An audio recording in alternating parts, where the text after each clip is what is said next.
Achievers Junction. Achievers Junction. Achievers Junction. Achievers Junction.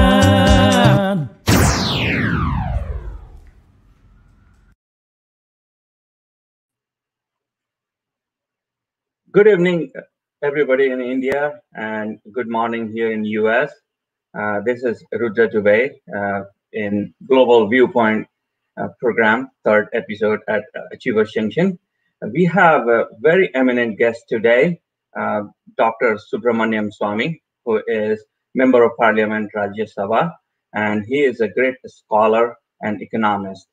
His contribution to the economy and also in politics is amazing. In addition to that, he has been contributing a lot to India, and I don't have to list all those, but we all know he is a great person, great personality. He earned his PhD from Harvard University, worked with the Nobel laureate, and Paul Samuelson work, and he contributed to that is a milestone. And he is in fact running a program on teaching economy and economic concept to students and everybody from the Virat Hindu Sanstha, and every Saturday. So please join in that as well. And with that, I invite our guest today, Dr. Subramaniam Swamy, who is known to India, everybody. Pranam, Dr. Subramaniam Swamy. Pranam. Okay. Yes, thank you very much for finding time, and I express my gratitude to your team who have been amazing helping this coordinate this event, and this is going to be a great event for Achievers Junction and our Global Viewpoint. And as I said, a Global Viewpoint, today it's most buzzword is Indo-China relationship, and today's event is on Indo-China relationship, and I've been keeping track of media here in the US, and it's the hot topic. And we would be discussing your book, and that's why your book is very relevant today, Himalayan Challenges. And the dispute between Indo-China is the fulcrum at the piece of the whole planet. Therefore, it is very important to revisit your book, and the insights you have provided through 6 chapters are amazing. So the amount of research, papers, and books you have referred into those, and your personal account are just unparalleled. So I'm sure many of Western country media people and other scholars would be seeing this video, and I would request them to definitely read Dr. Swamy's book. It's here, Himalayan Challenge, India, China, and the quest for peace. And it is about peace, and his account is amazing.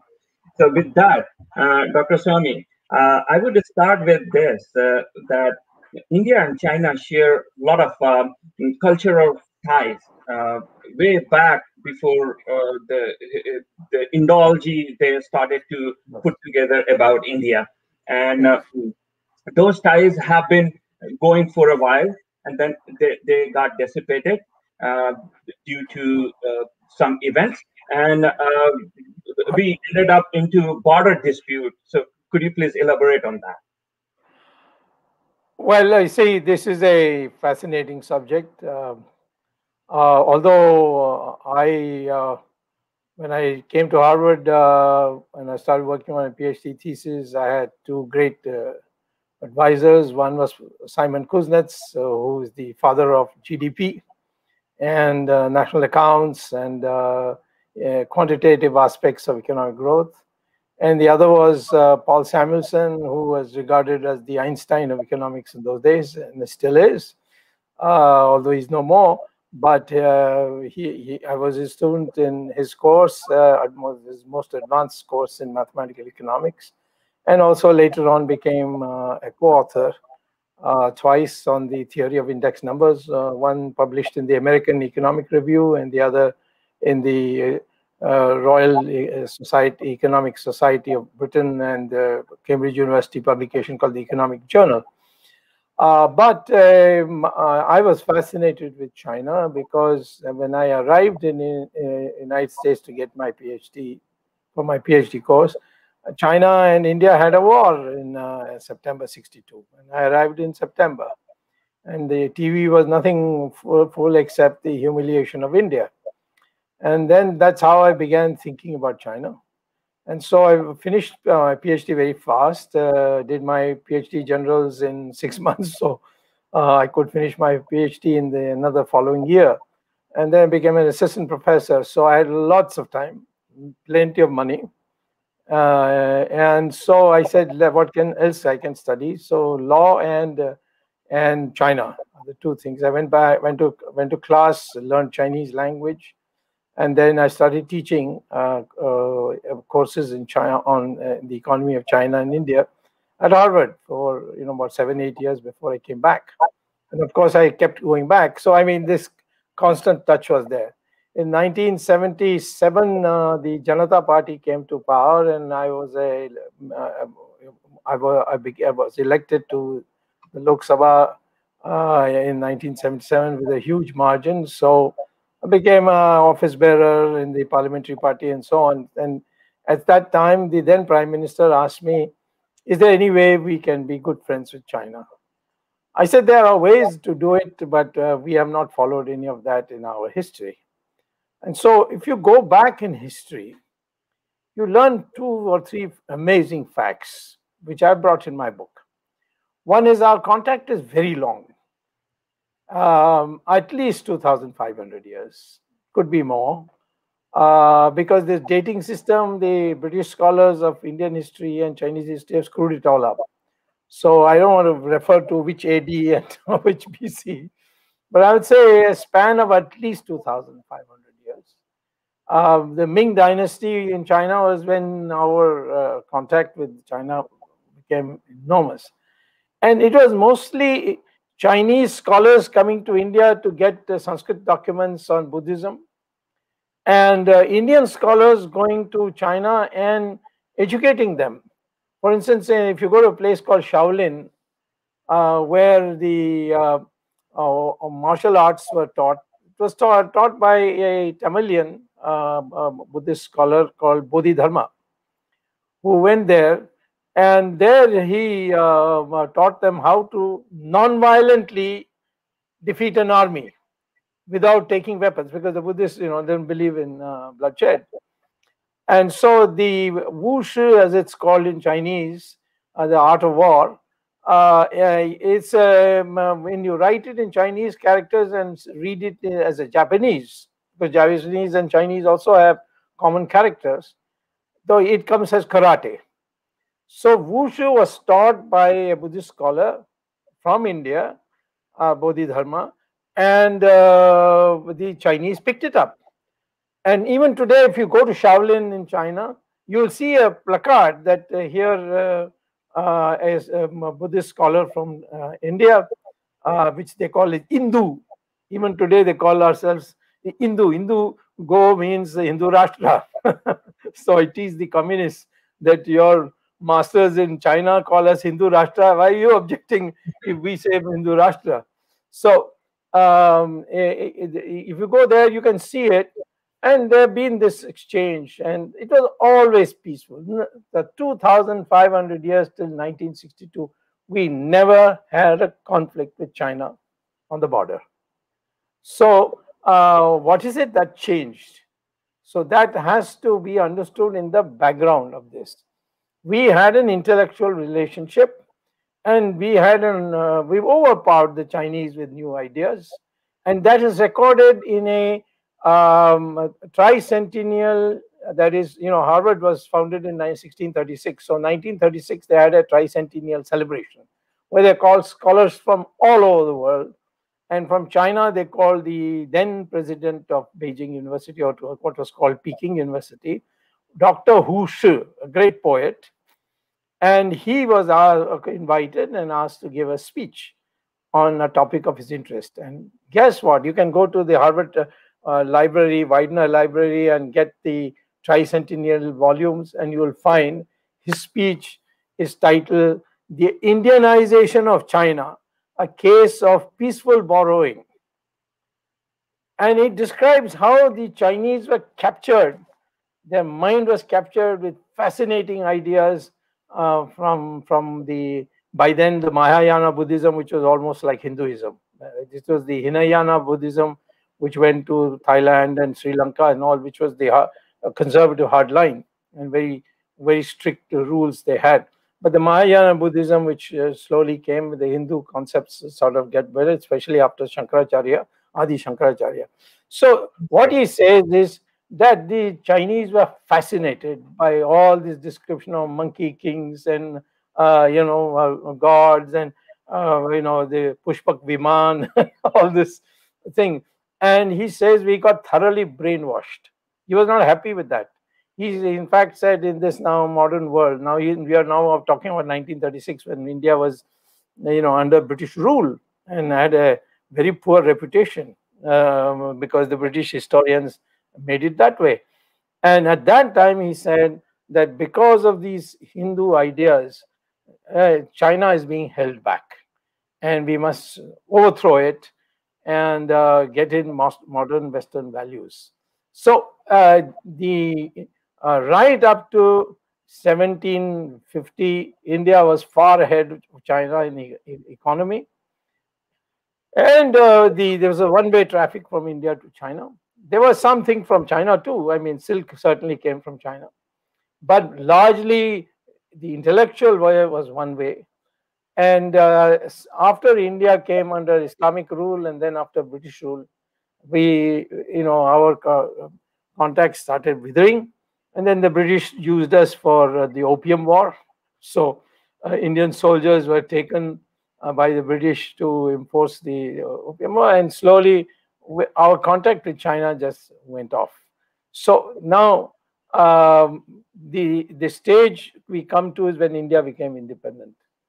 And at that time, originally after the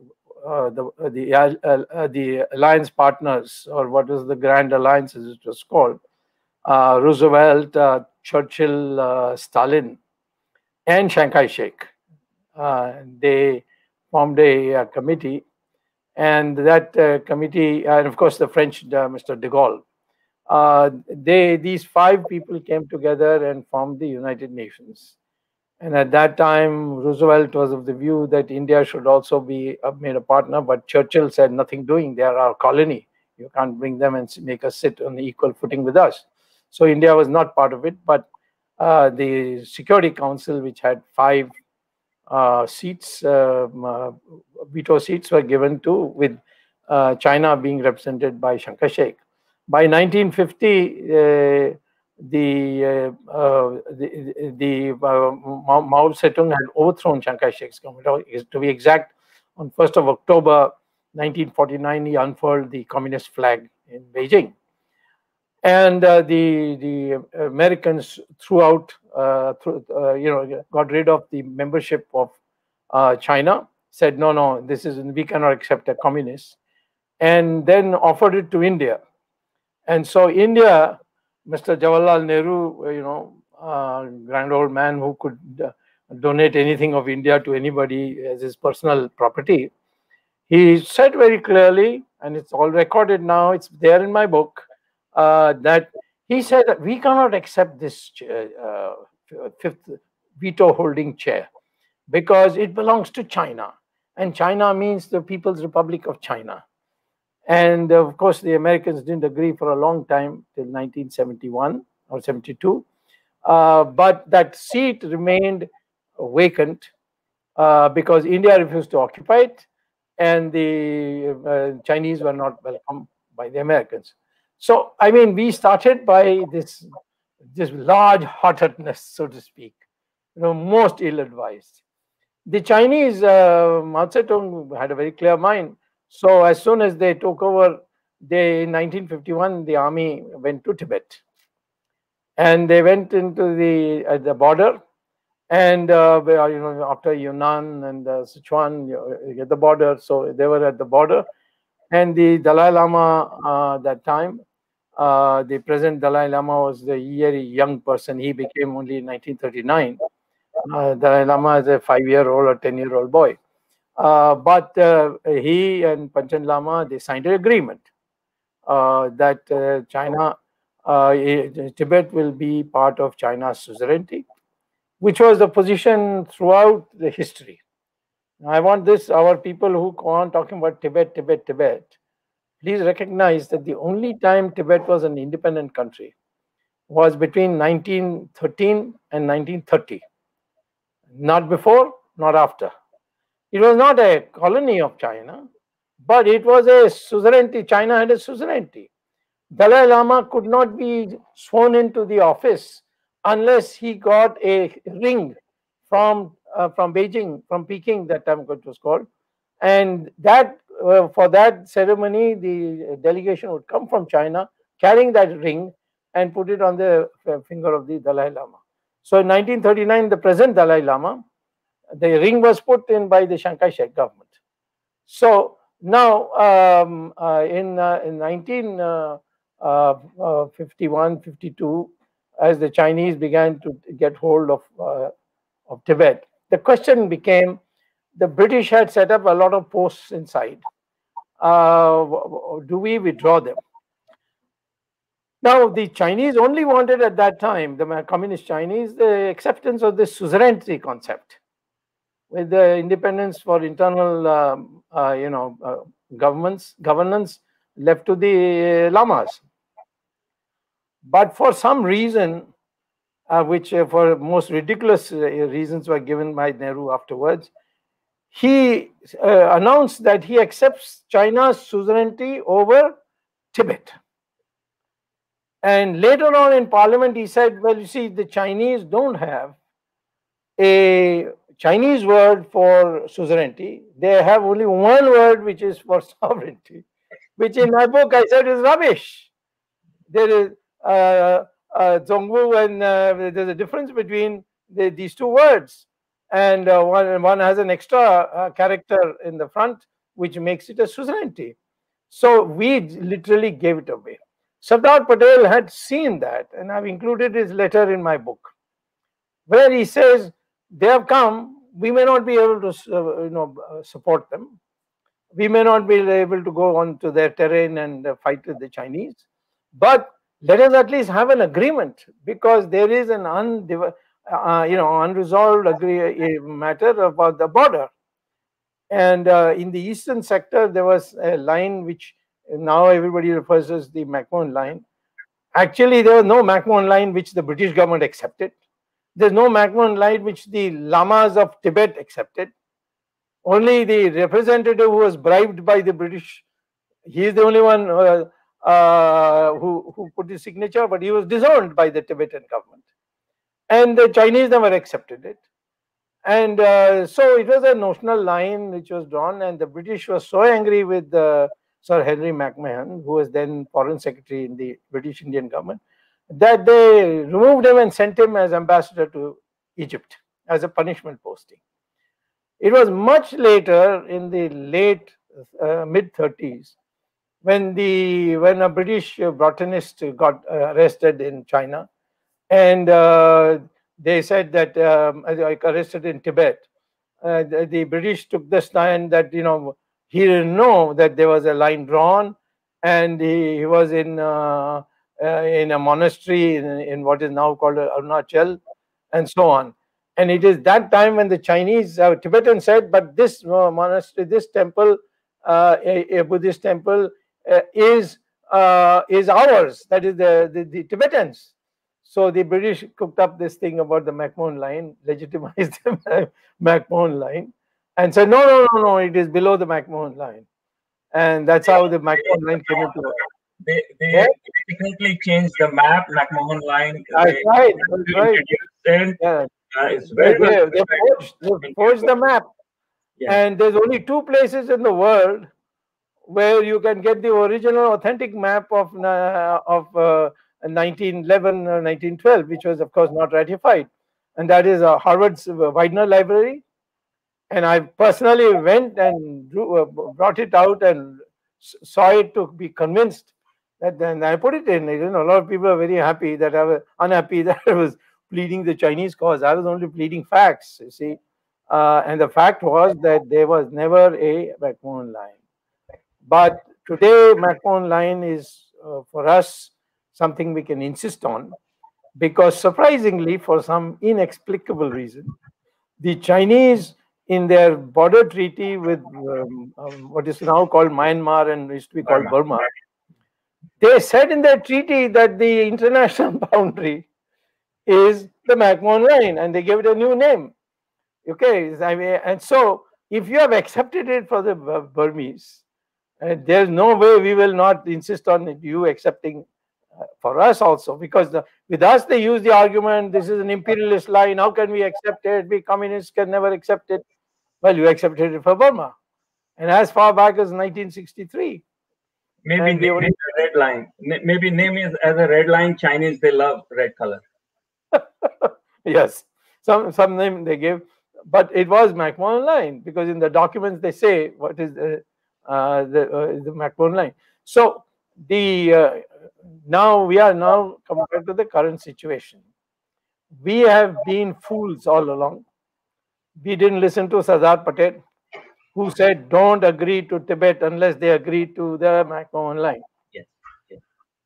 And at that time, they would have agreed, like they have agreed with Burma. Because after 1962, they wanted to show they were not unreasonable, so they agreed with Burma, and it suited them.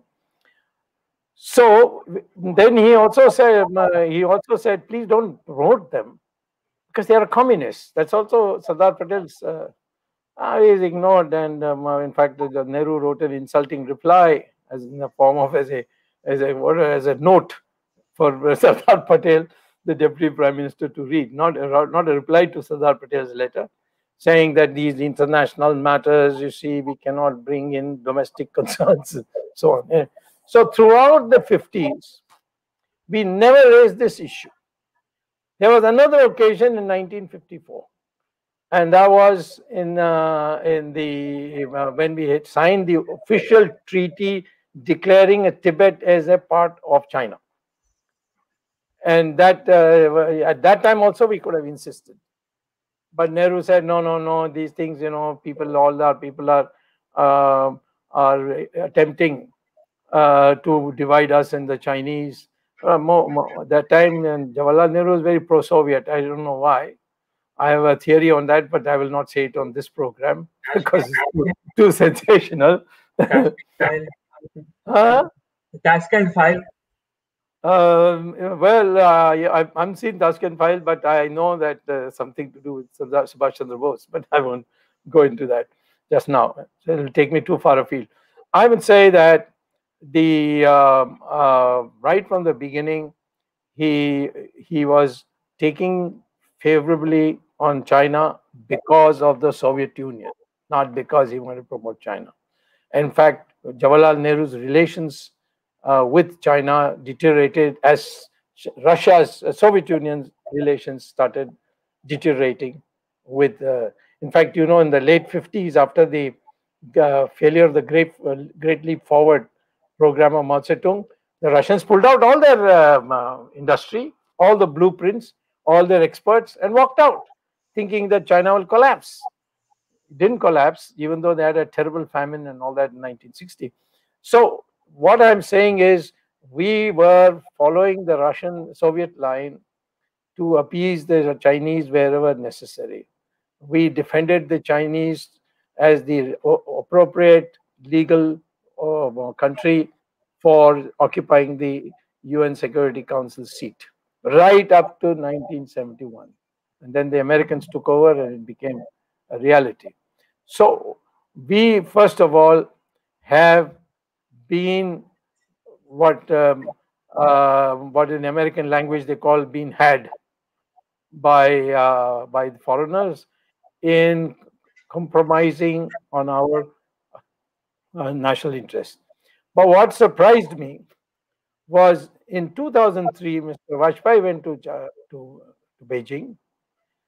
And he signed a new treaty permitting the Chinese to cut in 4 pieces Tibet, and 3 of them to be merged in the neighboring states, provinces as they call it, Sichuan or Yunnan or Heilongjiang, not Heilongjiang, excuse me, Urumqi is where Urumqi is. So say Xinjiang. So so now what we have today left is just the 1/4 of that original Tibet. Now, why Vajpayee would do that? And it was all done secretly till I put a secret letter to Bill Clinton. Yeah, that's right. First, he wrote a secret letter to Clinton that we have blown up. We have set up the explosion of the hydrogen bomb because there's our neighbor who is threatening us with nuclear weapons. The Chinese got wild. They cancelled every program. That time, by the way, the only person who was invited to China was myself. So I became a representative, in a sense, in their National Day celebrations when they were not even willing to reply to letters of Mr. Vajpayee proposing that he comes there. Ultimately, came on to 2003 to sign this agreement. That's how they agreed. So we today, why I'm bringing all this is, we have a conflict with China because we are an undefined border, and the Chinese have helped themselves to it, irrespective of whatever treaties we signed after 1947. And now the latest one I will come to, but first let me say that we were defeated in 1962 because we were totally unprepared. And we had an earlier 1961 December a confrontation with the Portuguese in Goa, and we won it hands down. So I think Nehru thought we can do the same thing with China, but they didn't realize that the Chinese will put in so much effort. And from my book, it clearly shows that at that stage they were so economically weak that when they went to Moscow and Khrushchev started pulling them up for all this tension between India and China, they said, we don't want a war, but they're not ready to listen. Mr. Nehru wants a war, so we will have to tell him that we have to show him, we have to teach him a lesson. These are the crude words they used. And they did, because we were not ready for it. We were not prepared. So can we do better if we are prepared? Of course, we have demonstrated that in 1967 in Nathula Pass, where we beat the hell out of the Chinese and made them go back. Then again in 1987 in Arunachal area, Sumdurungchu Valley, where we gave them another beating.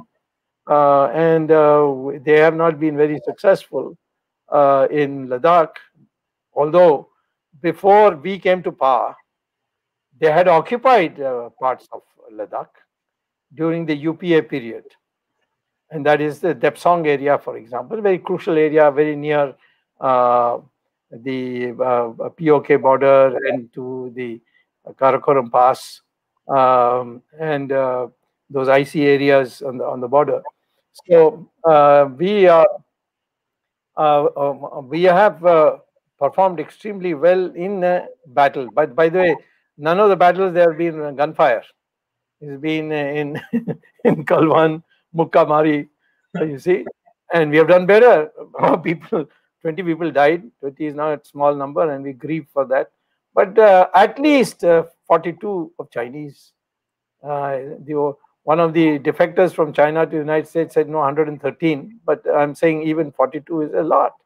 And it was all bare hands, and the Indians had to climb up. And these people are throwing rocks from the top. Still, we did.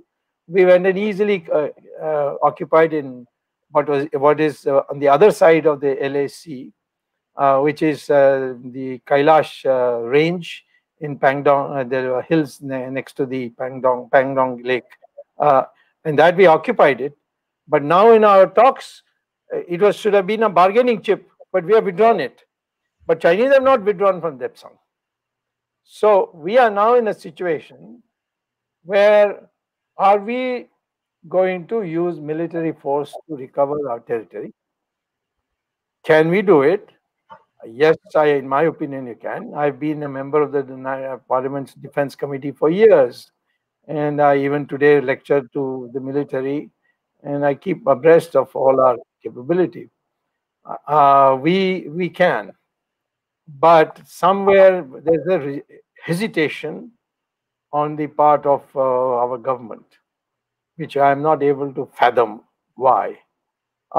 We cannot rely on the Russians because the Russians are so indebted to China that they have become literally junior partners of China.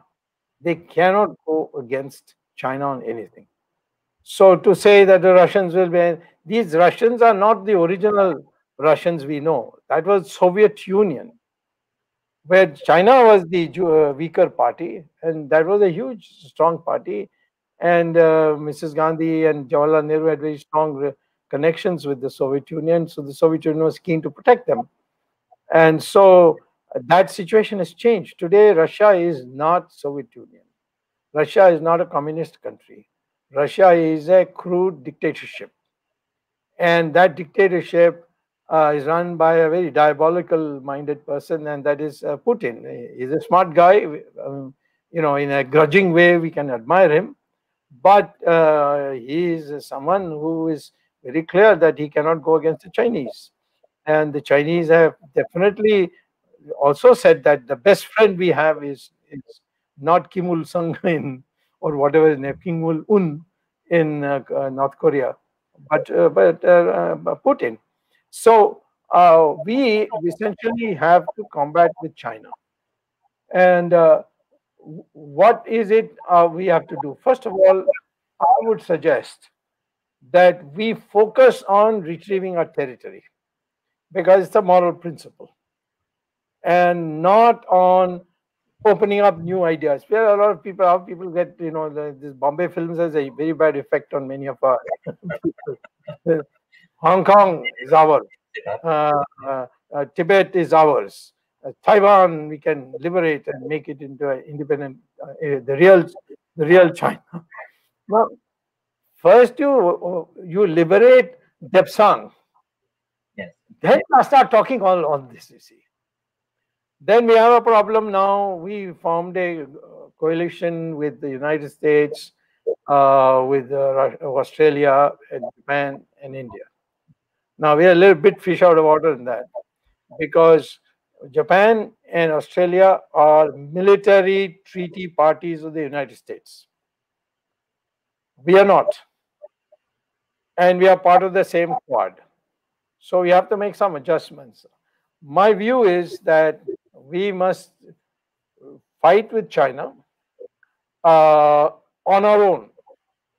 But weapons we need, and those weapons must come from the United States. By far, the most superior weapons in the world are produced by the United States. But if we complete the transaction, we have paid out of 100,000 crores to be paid for S-400, we have already paid 40,000. Our deliverable is delayed because the Russians changed their mind the last minute and decided to give to China as a first priority. Now they're ready to give to us. But the Americans say, you take it, then hell is going to break loose. They haven't explicitly defined how that hell is going to break loose. But they have to, they express their unhappiness here and there, like right now in this economic zone, which is a very silly thing. They have openly said, we don't recognize your damn economic zone. And we want to tell you that we don't have to take prior permission. And we made a weak statement that is a matter of great concern. So please, there's no concern. There's nothing. It's so I mean they have come in 2019 also in the same area, violating the economic zone. The economic zone has to be signed by two parties to be effective, and the Americans have not signed this. So they are technically right. So we didn't say anything at that time. We didn't say anything in 2020. And almost on the same date in 2021, why did we raise this issue? I'm not able to understand. Second, we have to make a choice. If you take S-400, my guess is, I don't know for sure, you are living in America, you can tell me. But my guess is that the Americans will be cut up on that. They personally feel that the electronics in that S400 is such that if you are going to call the Chinese to do the maintenance work for you from time to time, any American equipment which is, outside the reach of China, they will be able to do espionage activities on. They just don't want to take that risk because they've got some of the best. Take F-35. They get F-35. My God, what a huge leverage we'll get, multiplier. So I think in India there's confusion. If we don't need the Americans to fight the Chinese, we got enough troops, and they are very fine troops. They need equipment. They need electronics. The Israelis can, do part of that, and we need to be well informed of the Chinese formations and so on. But we can fight it if we get superior weapons, and that the Americans can provide. But then the Americans have a very high standard which you can't come below. You have to be either all with them, completely with them, or not at all.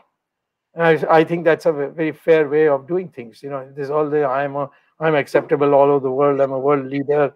I'm Santa Claus. There's all this gibberish is to be given up. This non-alignment was another joke, which fortunately has died its natural death.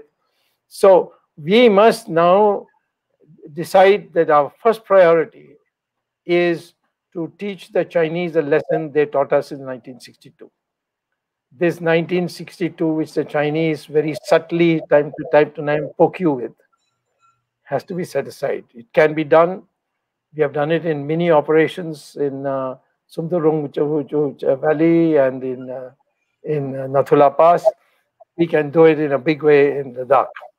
The Chinese are in occupation of our territory in Ladakh. They occupied it in 2013 when UPA was in power, but that doesn't excuse us because Mr. Modi had one-to-one conversation with Xi Jinping 18 times in the last 6 years. And so, do you mean he didn't raise this at all? Or he didn't know? It can't be he didn't know. So therefore, there's a lot to be done to, instill confidence and not clutch for this man will stand by us, this and that. Most of the debate in India is pathetic. Is the Russians a better partner than the Americans? Can we trust the Americans? In 1971, they sent the 7th Fleet. All these idiotic debates. You want American weapons or not? The Americans are not going to give for nothing, something for nothing. That's American culture. You want something, you give something. And then you have a... Dr. Swami, I'm interjecting about the U.S. Naval 7th Fleet that was sent in 1971. And they recently sent in a week time. Prior to that, they sent the USS Theodore Roosevelt in South Asia. So they're doing all exercise. And they came out kind of like support when Galwan episode happened. They deployed the 3 B-2 Spirit stealth bombers in Diego Garcia and also the Nimitz. So the 7th Fleet in economic zone should not be read in isolation. Recently, the U.S. experts, Cleo Pascal and Gordon, they talked about it. But it is important to put this in a whole perspective. U.S. is doing exercise all across the world. They are very active in South China as well. So it's not just the Indian Ocean. Please go ahead. No, well, see, what I'm saying is, let us be clear about what we need to do for the satisfaction of our people. China has been consistently expanding its territorial claims in India, even though in 1993, you see, I have been to China in 1977, 78, 80, 81. 81, I had a meeting with Deng Xiaoping, which very few people could have. I was not even a minister at that time. I was just a member of parliament of the opposition. But he received me and asked me in the end what he could do for me. I said, please open Kailash Mansarovar. And he didn't know what I was talking about. Then they explained to him Then he said, no, the roads are not good. I said, I can't believe Chinese can't build roads. They have built all over China and become an envy of the whole world. You can build it. So finally he said, all right, I will open it. He made two conditions: only Hindus will be allowed, and two, I must be the first one to go, and must walk all the way, which I did. Out of curiosity, is this the picture of the Kailash Mansarovar you took, or just the Ladakh Valley It is somewhere? not Kailash. It's just just Mansarovar. No. This is in fact the range, Kailash range. It's not a. The actual inside the picture might be there, but Kailash is we have to go to see the beauty. You can't picture it. But I did go, and I went again in 2016 when I went as a guest of the Chinese government, who took me by helicopter and all that, all the way there, and by flight. So they are. I mean, the Chinese are people characteristically. They begin to trust you, then they go all the way. And even today, I am perhaps the harshest person in calling for action, where everybody is talking about nuances and, and adjustments and so on. But I am saying, no, you have a war, because I am an Indian nationalist. I can be friends with the Chinese once they recognize that I'm an Indian nationalist. I'm not going to, bargain for anything of India, nor am I going to go unnecessarily work against Chinese interests. So consequently, today we have to make clear to the Chinese, we have only one issue with you. You have taken our territory, return it. Otherwise, we will join the Quad, and we will take their help, and we'll retrieve that land. I am not going to, I would strongly urge our people, please don't ask for Tibet, because it's too late. Mr. Modi, Mr. Nehru and Mr. Vajpayee both have sold it out. It's very difficult now for us to be thinking, dreaming about this. The Americans also don't dream about this, and nobody does. We just want the human rights of the Tibetans to be protected, and they are in our country. They can stay there as long as they have a human rights problem. We respect spiritually the Dalai Lama, and he can stay here as long as he wants. But Tibet as an independent country, in history, there's no support for it, except for a brief period when the British created it. And two, we are not in a position to sustain it. If Tibet becomes independent, who's going to protect it against China? So therefore, we must be reluctant. Now, as far as Taiwan is concerned, we have right from 1950, we have been saying Taiwan is part of China. Now, how are you going to do a somersault? Then but Chinese also have options. They can say, Tamil Nadu, if there's a insurgence of the LTT, we will support them. Then what happens?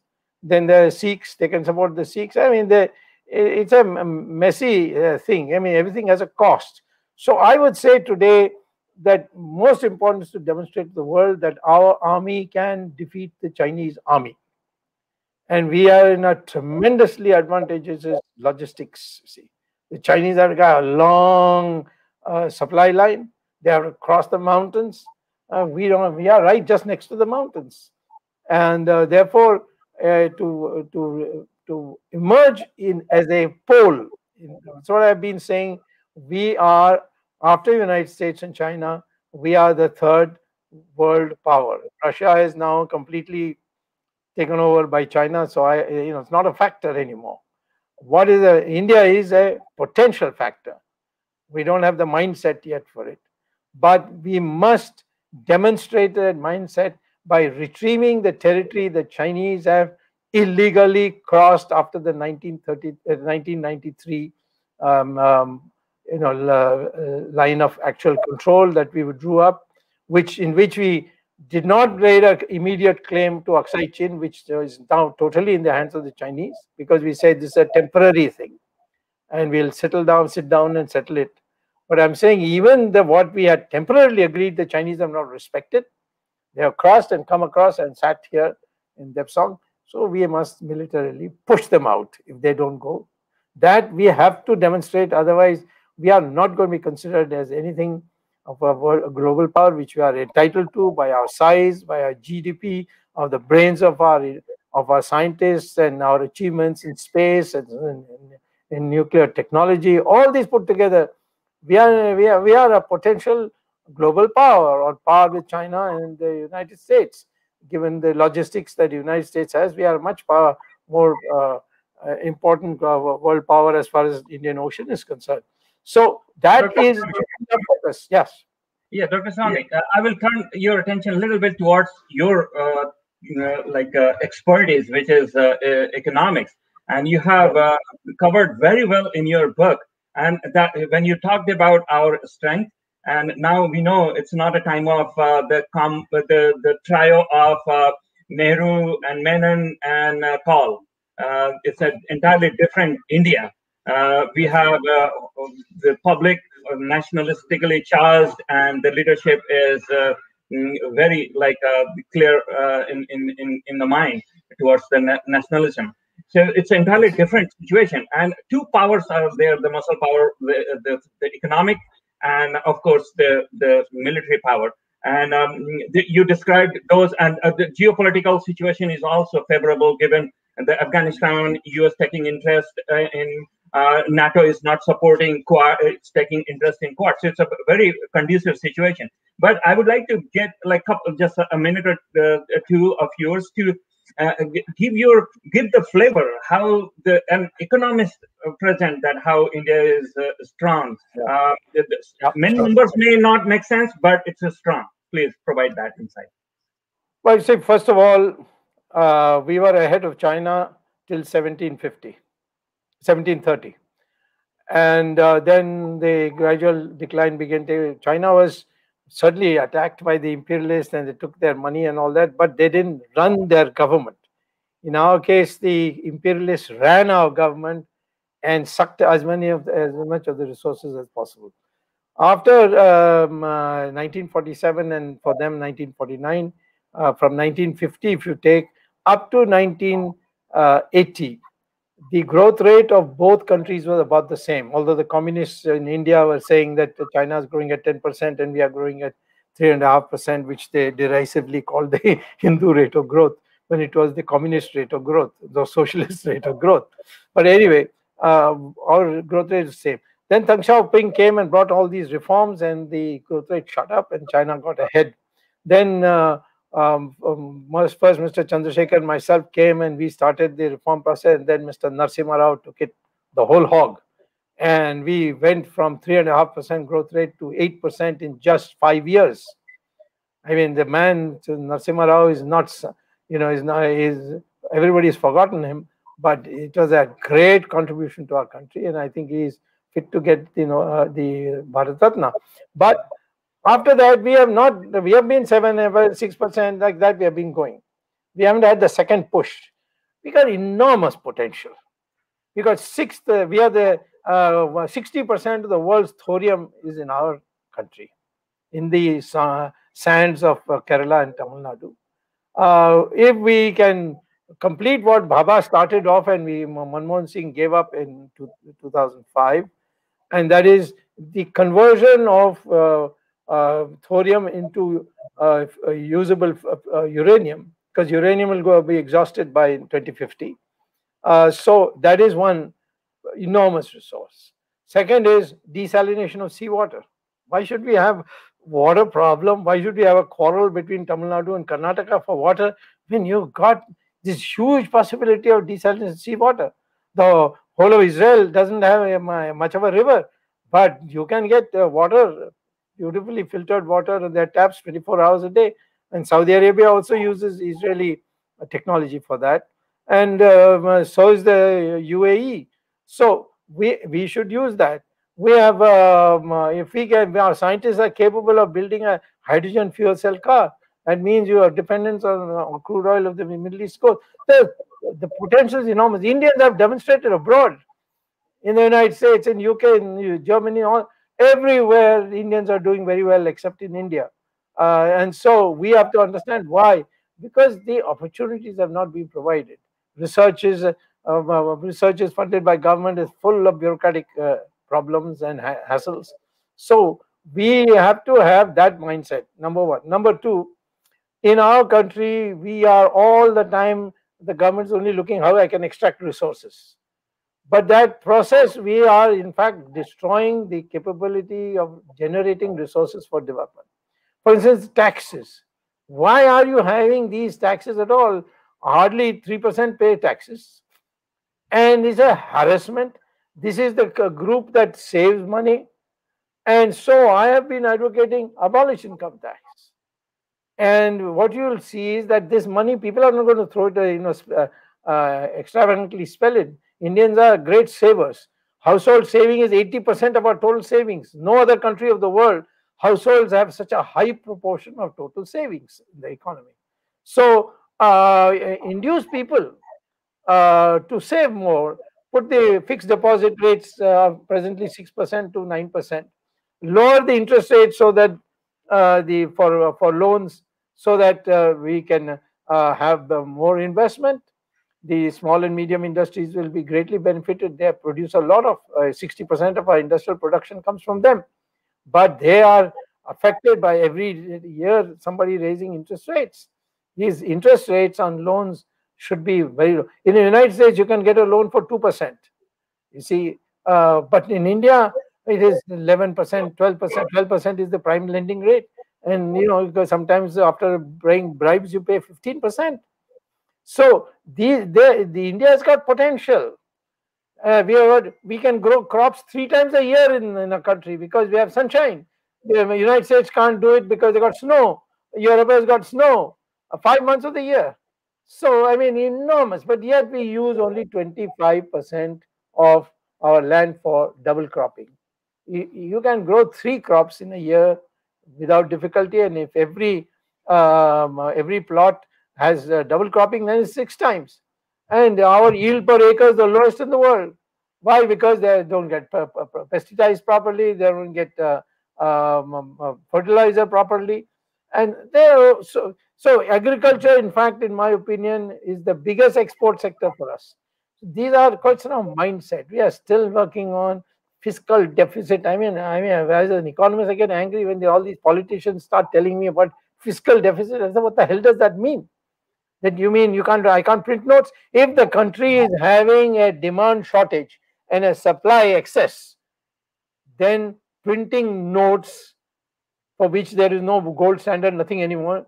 This is money you owe to yourself. There's no. Printing notes and putting it in the hands of the people like Trump did and now Biden is doing, that is the only way to generate demand. So that people go to shops and start buying. We got automobile showrooms, cars standing, you see. I can't believe it. People just say we can't afford these interest rates if you want to take a loan to buy a car. So the demand generation concept, build highways. Gadkari is doing it, but he's got a lot of hassles to overcome. I mean, the bureaucracy blocks him every way of the way. Still, he has done a lot tremendous. In fact, he did so well in Ladakh that the Chinese got nervous, you see. So therefore, India can grow at 10% per year very easily. If it grows for 10 years at 10%, we are already ahead of China. And we can't look at the exchange rate because India's exchange rate, 75 rupees to a dollar. The Chinese are only 7 yuans per dollar. But I would say that ours cannot be more than 25 rupees a dollar on a purchasing power parity. So if you look at the GDPs on the basis of purchasing power parity, United States 1, China 2, we are 3. And we are the 3 natural. We also have the first 3 population levels.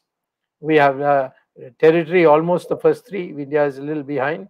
Brazil and others come in the way. But India's young generation, we have got the youngest generation of the whole world in the large countries. 26 is the average age of an Indian. Average age of a Chinese is now 35. Americans 37. The British 46. Europe is 46. And Japan is 50. These are aging populations. And we have such a young population, and they have demonstrated all over the world. Give them an opportunity of what they can do. How can you? Why don't you give these opportunities within India? Still living in the old past of jealousies and securities, and people risk averse. We Indians are very risk averse. You got to change that attitude. So, if you tell me, if I get, I shouldn't be saying this, but if I get, I did it for a brief period in Chandrasekhar's time, and then as an advisor to Mr. Narasimha Rao. You gave me 5 years, I will overtake China. Everything is there in our country. We just need the Dr. Swami, I'm just interjecting this to get your insight more. So we many a times have surpassed in GDP China. So that in GDP we are at par or maybe ahead. But and as you said, the we have a young population. So GDI would be the one which will help it continuing for a long period of time. And the absolute GDP of China after 2005 has become larger than ours. I wouldn't say quite that. Yes, and per capita also we have almost caught up with China. And I think in 2025 we'll overtake China in population size. So, but China has grown by what?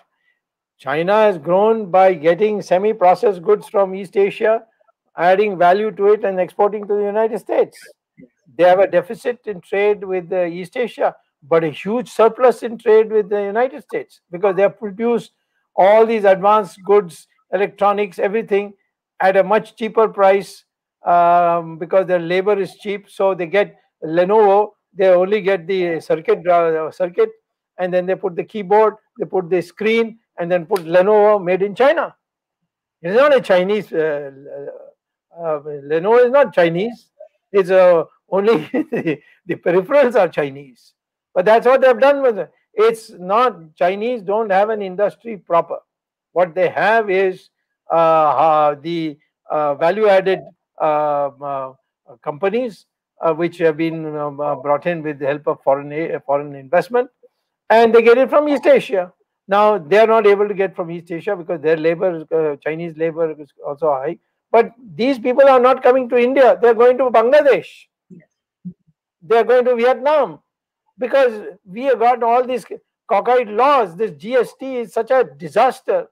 When it was brought, I said in Parliament, I was the only one who said it. And now everybody is coming on to you that the GST is a huge headache. So make the laws simple. Remove income tax. I'm talking about personal income tax. I'm not talking about corporate income tax. And even corporate income tax, I'm sure, needs to be simplifications.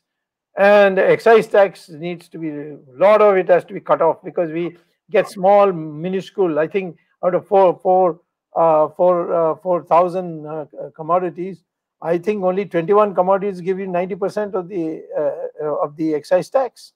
So why are you putting it on the others? It's just harassment, paperwork.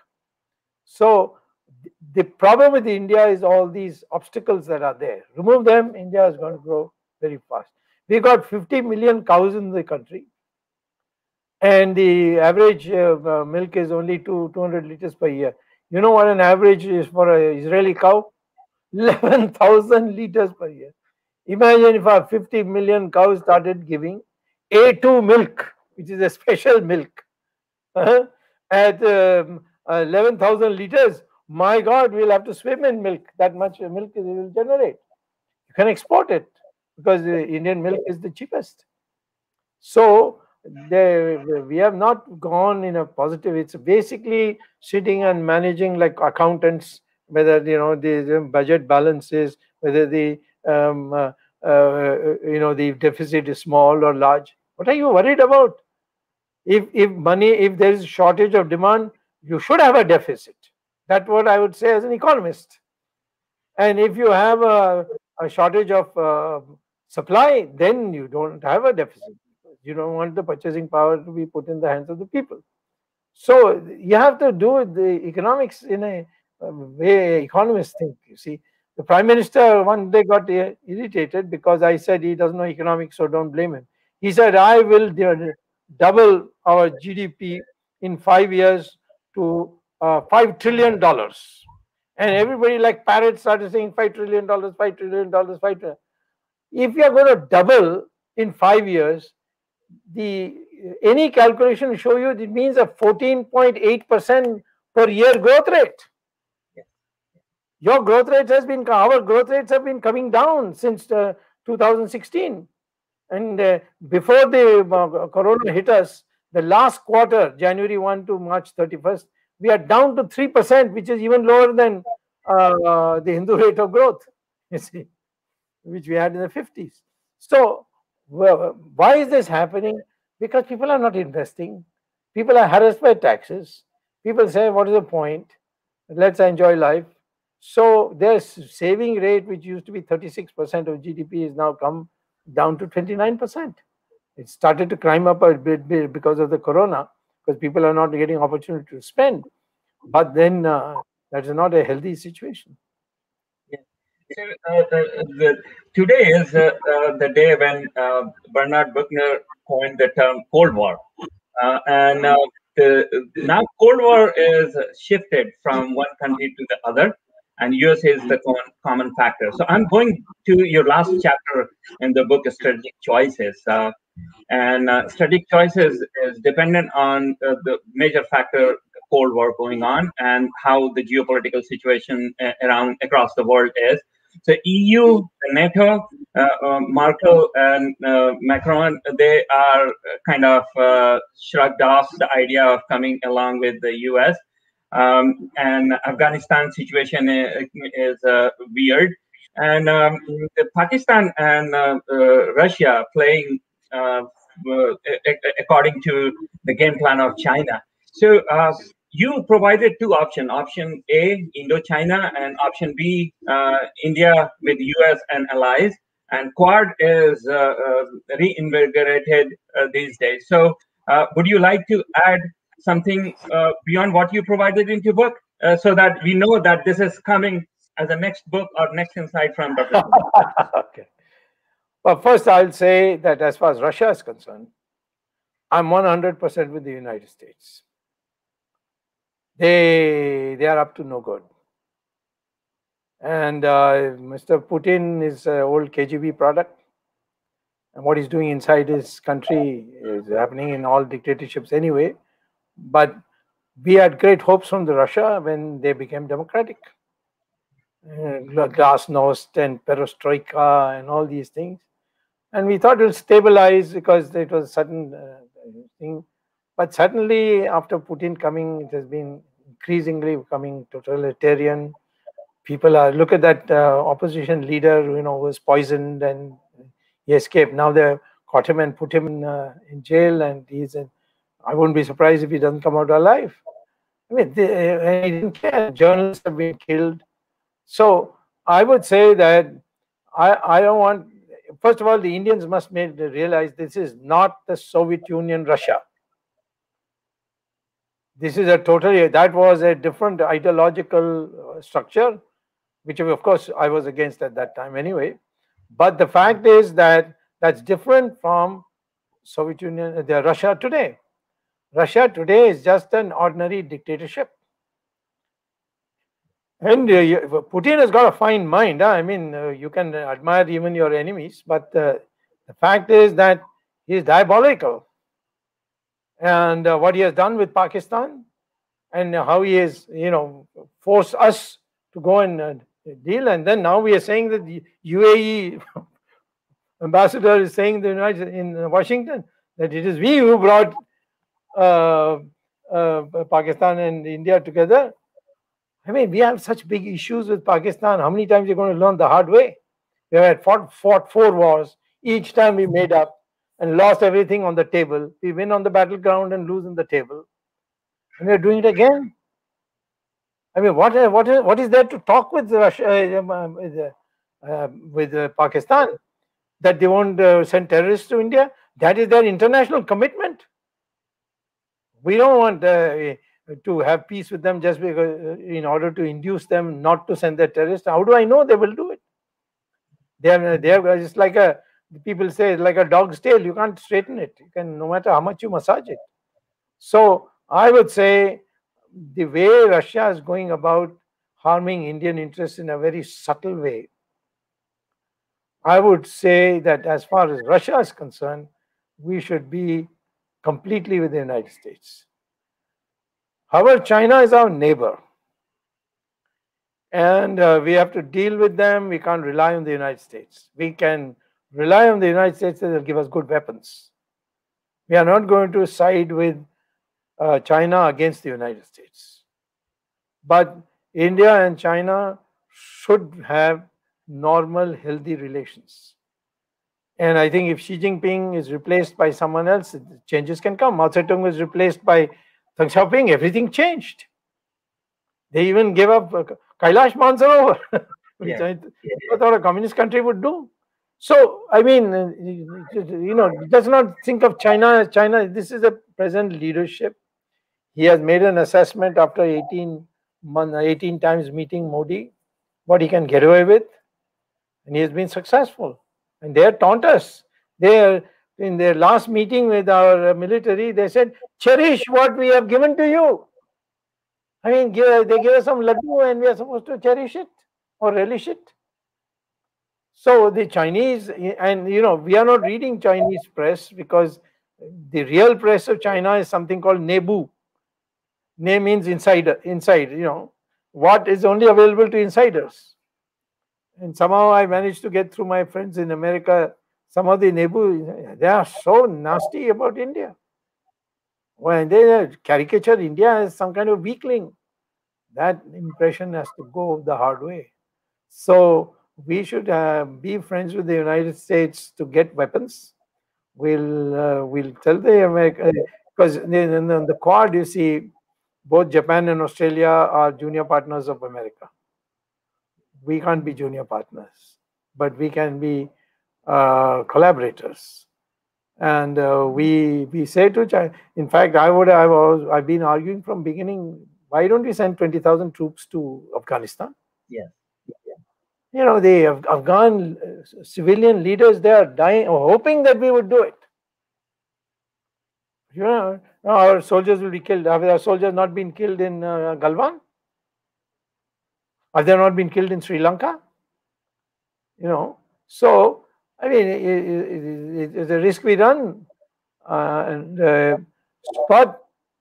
if the Taliban takes over Afghanistan and they team up with Pakistan, we are in very deep trouble on this side. So you have China on this side and they on the other side. Yeah. I mean, it's a nightmare. The CPC, Karakoram, and Gwadar Bay, and going all the way railway line to the Europe. So even economically, it will be very devastating for India as opposed to security. The only friend we have unconditionally is Israel. But Israel is a small country. And we should also, in Israel also, all this little bit on the side of the Palestinians. I say, what do you mean Palestinians want a country? Jordan is 52% Palestinians. You know that? They have got a country. Now they want this peace also. And they don't, the Israelis are ready to give, but these Palestinians are not giving the assurance that they recognize Israel. Israel is only saying, recognize Israel and we'll give you your territories, that is West Bank and the other Gaza. But these people are not ready to do.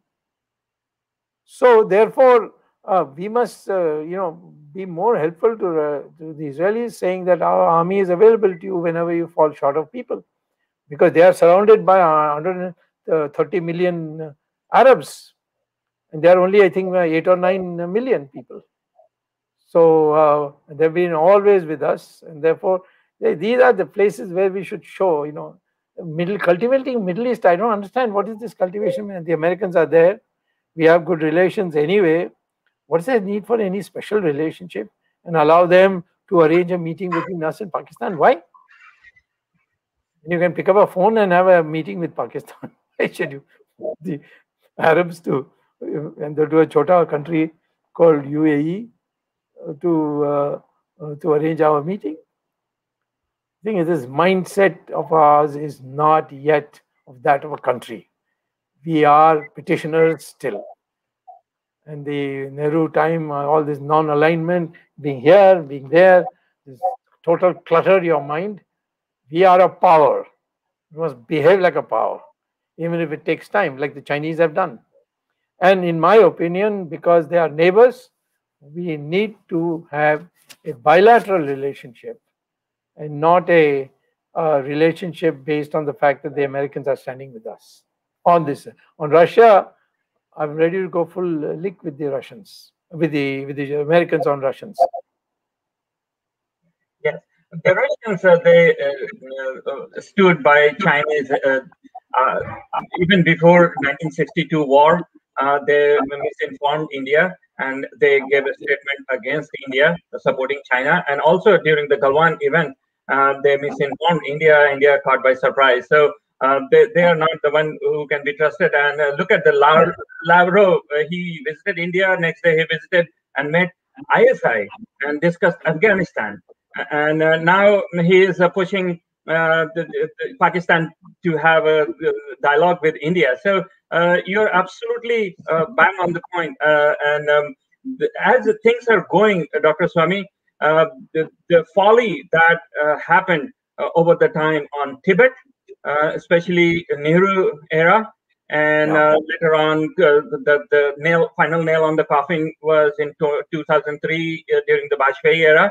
And that has to go away. The biggest folly was they failed to negotiate for the borderline. Yeah. That has to happen. That is most important.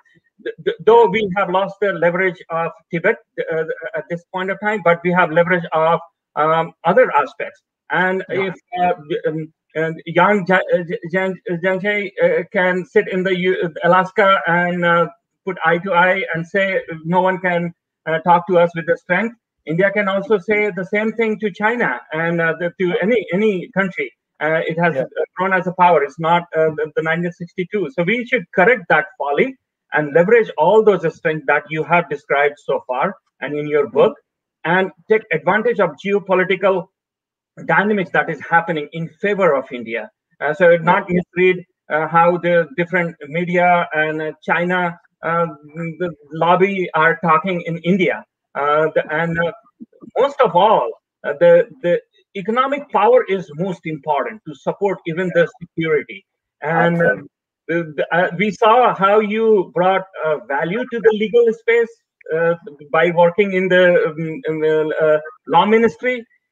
I would personally feel, and many like me would personally feel, that India has a lot of potential in economics and finances, and you as a finance minister would do wonders.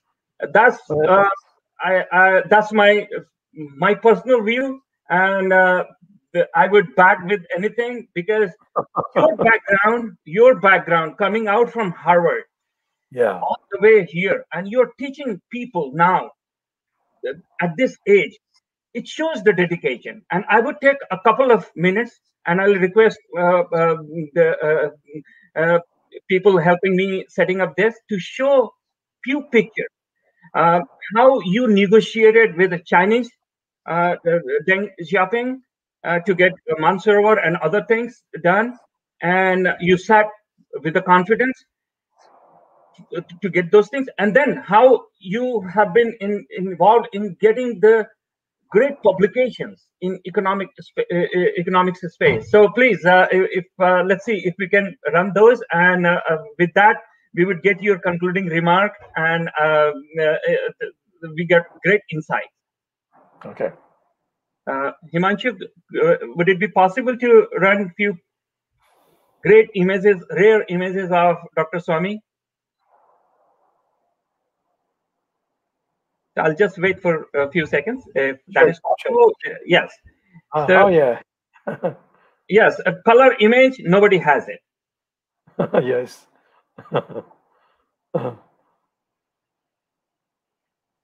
And people think that the book is something Dr. Swami has compiled.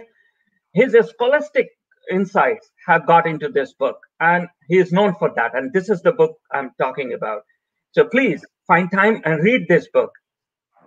And he is not just that book. He published this book as well, regarding India and China strategic perspective. And he has deep insight on China. He has been meeting lots of diplomats and high ups in China. And yes, US, he keeps his fingers on the pulse of the US, and he has been well recognized right from the Harvard. So with these pictures, I would again say we got great insights from Dr. Swamy, and we are very thankful to him for finding time, and more thankful to him the amount of work he has done for country and people of country, and especially youngster. So I would, before we get the concluding remark, I would again request, please watch his 2 events. One is Gyan Ganga, about our culture and heritage, and other one is, recent one is economics. We must get educated about economics, and the amount of insight he provides, we will help our economy grow and surpass China and any country. We were 28% GDP of whole world before we got embedded. So we can get there. So please continue with that. And I would request Dr. Swamy to provide concluding remark. Yeah. Well, I would conclude by saying that when I was in my late teens, I was just getting my master's degree, and then hoping to go. And Harvard was always on my target list. We had a very great inferiority complex amongst Indians. Today, I don't find inferiority complex. There's no inferiority complex. The Indians have shown in the United States, you people all in the United States have, they have established a name as people of brains. And they are not just people who have come here for blue collar work and so on, or somehow smuggle themselves into the country and work in restaurants and so on. There's nothing wrong with working in restaurants, but that you have shown yourself in the highest level. And see today, whether it's Google or it's Microsoft and so on, you find Indians all over. Even in Biden's, I'm not talking about the vice president, but on all the other postings, you see Indians all over. 30. Huh? No, 30. When I was a student at Harvard, I could have never imagined that an Indian would be a member of the cabinet or even vice president in the United States, because the atmosphere at that time was there. Indians are beggars. They want food. They are waiting for one shipload every month to come from the United States, PL 480. It's a complete transformation today. We are in a bad economic situation. There's no question, because of bad policies. But we can recover in no time. We demonstrated that in the 1990s, and we can demonstrate it again. India must target 10 plus growth rate, 10% or 11%. And that means if you can have a rate of investment of 36% of GDP as compared to 32 today, and you can use your efficiency in the use of capital, so your capital output ratio comes down to 3, then 36 divided by 3 will give you 12% growth rate. So 12% growth rate is within your reach. And not this nitpicking, I've increased this tax by 1 rupee and that. When you see the budget speech of the finance minister, I go to sleep. Because all you are doing is this commodity, I think we are going to reduce this. We have got. This is not what a budget speech should be. It should be, what are your objectives? What are your priorities? What is your strategy to achieve those objectives? And where are you going to mobilize your resources from? People used to ask me, if we abolish income tax, where is the resource going to come from? 2G spectrum auction, it is I, through my Supreme Court case, got it done. And 2G, we got immediately 4 lakh crore rupees as revenue, which is equal to the income tax revenue. They said, but every year you can't auction the same thing. No, then you auction 3G, then you auction 4G. Now we're on to 5G, and we're working on 6G. Same thing with coal. All our resources are being given away at dirt cheap prices. Auction them. You get plenty of resources, nothing short. If there is a demand shortage, print notes. Put in the hands of the people. Tell people to do research and development and say there'll be no taxes. Set up a startup company to do research and development, no taxes. So there's a way of motivating people. You can't push them around. You can't make rules. You can't send income tax inspectors to people's houses and make them feel ashamed of themselves in the eyes of the neighbors. That mentality has to change. We have to regard each of us as a partner, and risk-taking, which Indians hate. All risk averters, everyone wants a steady job with a increment every year and a pension at the end of it. No, make them go for innovation. Fail, fall on your face, stand up again. Look at today, this Covaxin. Is it a joke that it has not been a single incident as far as that is concerned? It's 100% Indian product.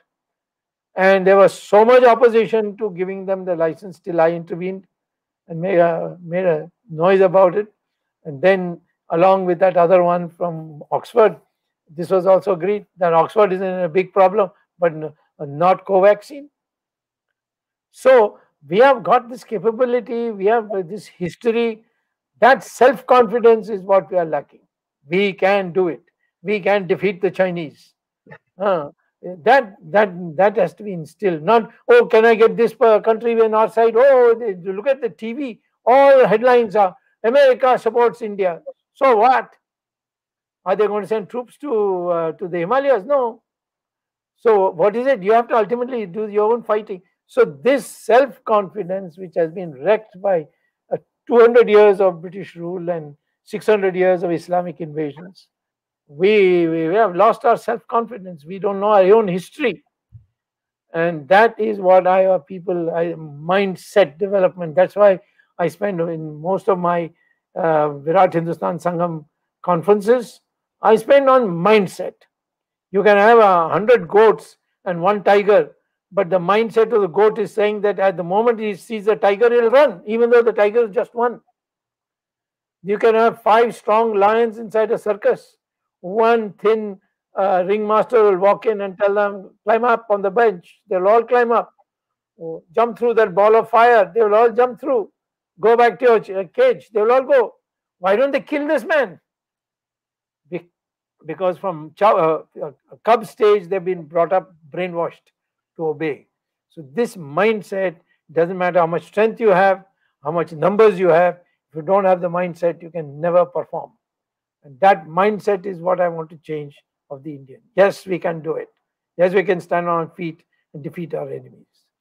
Great, Dr. Swami. So your economics insight, connecting that with the innovation, because innovation brings the G factor, growth factor, to any economics equation we talk about. So some point of time, I would like to get your time again to discuss economics and innovation. And these days, like post-COVID era, it is the top topic, which is being discussed all across the world. How you will boost your engine of growth and how you will bring innovation. So innovation is the next buzzword. And I would like to get your time to get your insight on economics of innovation. And that would be next episode here. And with that, I thank you for your great insight, your time coming on the Achievers Junction channel in Global Viewpoint program. This is excellent event. And we thank you as well as Jagdish ji and Ramesh ji for getting this done and getting this program run very smoothly. Thanks again and good night. Good night. Welcome.